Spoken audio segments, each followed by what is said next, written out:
नमस्कार, मैं प्रिया। आप देख रहे दैनिक भास्कर। गौर करते हैं आज की खबरों की और कुछ फटाफट अंदाज में।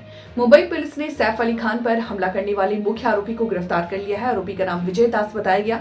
हालांकि पुलिस का कहना है कि हमलावर बार बार अपना नाम बदल रहा था। पुलिस अधिकारियों ने कई बार खुलासे भी किए थे। उत्तर प्रदेश बोर्ड ने जेईई मेंस परीक्षा के कारण इंटरमीडिएट प्रायोगिक परीक्षा की तिथि बदल दी है।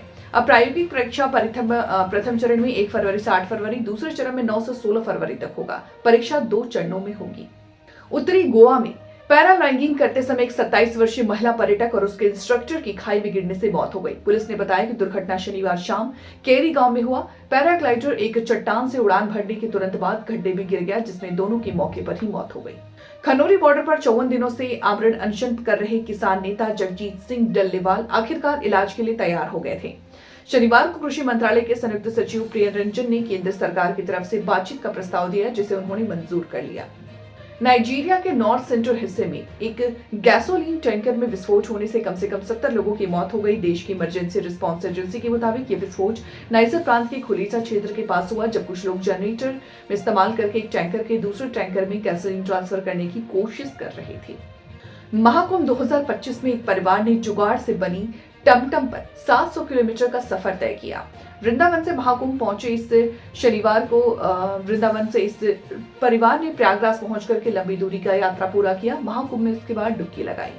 महाकुंभ में 22 जनवरी को मुख्यमंत्री योगी आदित्यनाथ की अध्यक्षता में कैबिनेट की बैठक आयोजित की जाएगी। सभी मंत्रियों को एक दिन पहले 21 जनवरी को ही प्रयागराज पहुंचने के लिए कहा गया है। महाकुंभ 2025 के पैरेड ग्राउंड स्थित integrated command and control centre में कैबिनेट की बैठक आयोजित की जाएगी।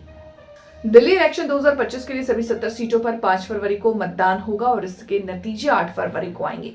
दिल्ली विधानसभा चुनाव 2025 में युवाओं के लिए पहली बार अपने मतदान बूथ होगा। इसे यूथ बूथ कहा जाता है। पिंक बूथ की तरह इन बूथों का संचालन युवाओं द्वारा किया जाएगा।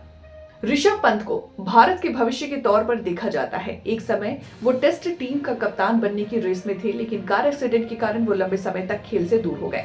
इसी कारण उनके हाथ में टीम इंडिया की कप्तानी चली गई। हालांकि वो आईपीएल में दिल्ली कैपिटल्स के कप्तान रहे।